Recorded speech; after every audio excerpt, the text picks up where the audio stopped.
பகுஜன் சமாஜ்வாதி கட்சியின் தமிழக மாநில தலைவர் ஆம்ஸ்ட்ராங் ரவுடி கும்பலால் கொல்லப்பட்ட சம்பவம் மாநிலத்தையே பேரதிர்ச்சியில் ஆழ்த்தியுள்ளது. திமுக ஆட்சியில் சட்டம் ஒழுங்கு சீர்கெட்டுவிட்டதாக எதிர்க்கட்சியான அதிமுக ஒரு பக்கம் போர்க்கொடி உயர்த்த, கூட்டணி கட்சியில் இருக்கும் திருமாவளவனை அரசை காட்டமான தோரணையில் வலியுறுத்தியுள்ளார்.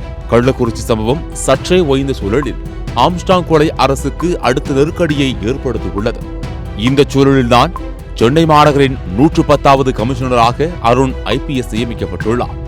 சட்டம் ஒழுங்கு ADGP-யாக பணியாற்றி வந்த அருண் இக்கட்டான நேரத்தில் சென்னை கமிஷனராக நியமிக்கப்பட்டுள்ளதை அடுத்து அவரின் பின்னணியை விவரிக்கிறது இந்த தொகுப்பு. தமிழ்நாட்டில் திமுக, அதிமுக என 2 கட்சிகள் ஆட்சியில் இருக்கும் போதும் அதிகாரமிக்க பதவிகளில் இருந்தவர் அருண்.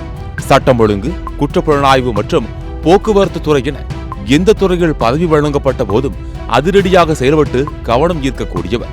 1998ஆம் ஆண்டு IPS ஆன அருண் சென்னை பல்கலைக்கழகத்தில் மெக்கானிக்கல் என்ஜினியரிங் மற்றும் உஸ்மானியா பல்கலைக்கழகத்தில் காவல்துறை மேலாண்மை பிரிவில் பட்டப்படிப்பையும் முடித்துள்ளார். IPS பயிற்சிக்கு பிறகு நாங்குநேரி, தூத்துக்குடி ஆகிய உட்கோட்டங்களில் ESP-யாக பணியாற்றியுள்ளார். அது மட்டுமில்லாமல் கரூர், கன்னியாகுமரி மற்றும் திருப்பூர் மாவட்டங்களில் SP-யாகவும் பணியாற்றியுள்ளார். சட்டம் ஒழுங்கிற்கு முக்கியத்துவம் கொடுத்து குற்றங்களை குறைக்க அருணெடுத்த நடவடிக்கைகளுக்கு பாராட்டுக்கள் குவிந்தது.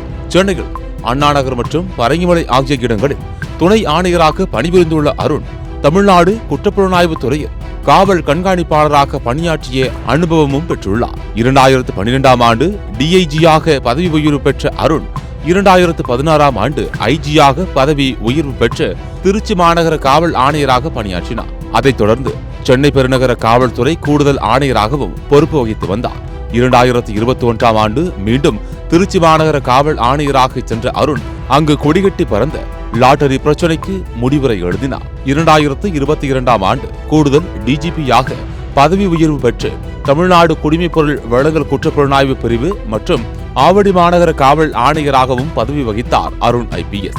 போலீஸ் பஞ்சாயத்து செய்து வைப்பதாக புகார்கள் எழுந்தபோதும் சிவில் விவகாரங்களில் போலீஸ் தலையிடக்கூடாது என உத்தரவு பிறப்பித்தார். தற்போதும் சென்னையில் சட்டம் ஒழுங்கு நிலைமை கேள்விக்குறியாக இருக்கும் தருணத்தில் சென்னை மாநகர காவல் ஆணையராக பணியாற்றி வந்த சந்தீப் ராய் ரத்தோர் இடமாற்றம் செய்யப்பட்டு அவருக்கு பதிலாக அருண் சென்னை கமிஷனராக நியமனம் செய்யப்பட்டுள்ளார். செய்தியாளர்களிடம் பேசிய அருண் ரவுடிகளுக்கு அவர்களுக்கு புரியும்படி சொல்லிக் கொடுக்க வேண்டும் என்று கூறினார். மேலும் சட்ட ஒழுங்கை சீர்கெடுக்கும் ரவுடிகளை ஒடுக்குவதும் தற்போதைய அவசியம் என அருண் கருத்து தெரிவித்துள்ள நிலையில் சென்னையில் அடுத்தடுத்த அதிரடியான நடவடிக்கைகள் எடுக்கப்படும் என எதிர்பார்க்கப்படுகிறது.